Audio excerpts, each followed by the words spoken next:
On March 17, 1919, in Montgomery, Alabama, the world received a voice that would one day sound like velvet itself.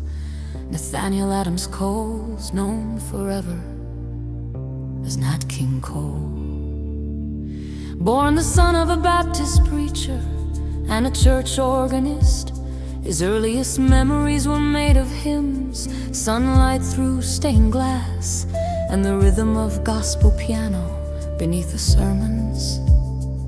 In that small Alabama church, the boy learned that sound could lift the spirit, that music could bridge heaven and earth. When he was 4, his family moved north to Chicago, part of the great migration that carried thousands of black families from the segregated South to the promise of the city. But Montgomery never left his soul.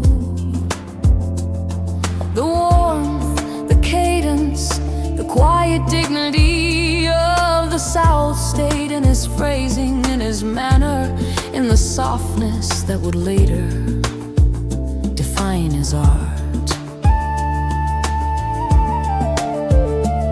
In Chicago, young Nat began to play piano with a precision far beyond his years. His mother taught him the fundamentals, but it was the streets, the jazz clubs, and the hidden rooms filled with smoke and rhythm that made him an artist. He dropped the S from his last name. Coles became Cole, and by the age of 15, he was leading his own band. His playing was crisp and elegant, blending classical discipline with jazz freedom. The 1930s brought the King Cole Trio, formed in Los Angeles. Nat on piano and vocals, Oscar Moore on guitar, and Wesley Prince on bass. They were small in number, but mighty in sound, reshaping jazz into something intimate, melodic and deeply human.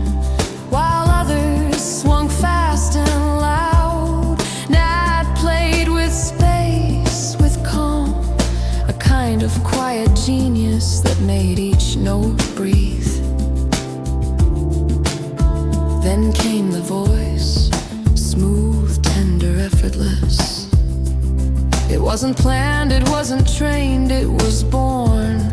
His singing was like a whisper that carried across oceans. Sweet Lorraine, straighten up and fly right, a nature boy turned him into a star. People said his voice felt like silk poured over memory, the sound of evening light turning gold. But Nat King Cole's rise was more than musical, it was revolutionary. He was a black man stepping into spaces America had tried to close. He performed in segregated clubs where he couldn't eat, stayed in hotels that wouldn't host him, yet every note he sang chipped away at the walls of prejudice. In 1956, he became the first black American to host a national television show, the Nat King Cole Show. It was groundbreaking, elegant, and defiant.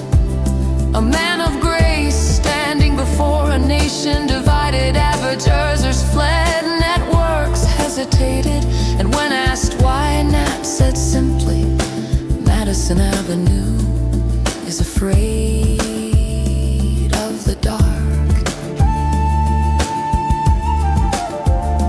He kept going, never bitter, always dignified. His artistry conquered barriers that politics couldn't. He performed in Montgomery, Birmingham, Atlanta, and across the world, his voice floating over crowds that sometimes still sat apart. But when he sang, they listened together. In his later years, his songs became treasures. Unforgettable, Mona Lisa smile and the Christmas song. His piano touched jazz, his voice touched pop, and his presence touched history. He was elegance without arrogance, protest without anger, the embodiment of quiet strength.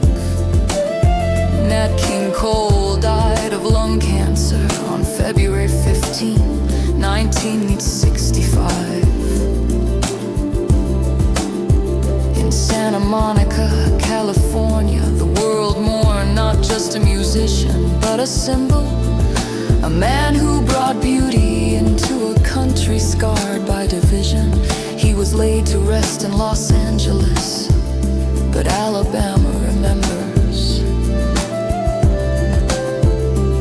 In Montgomery, the air still hums his melody. When dusk settles, when the city's lights flicker like candles, and his songs drift through time.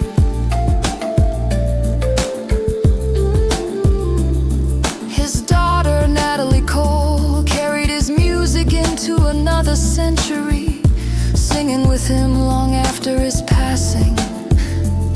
A duet between generations, a bridge across eternity.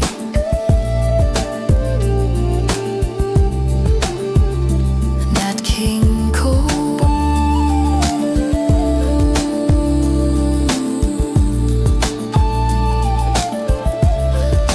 born of gospel, raised in jazz, crowned in grace,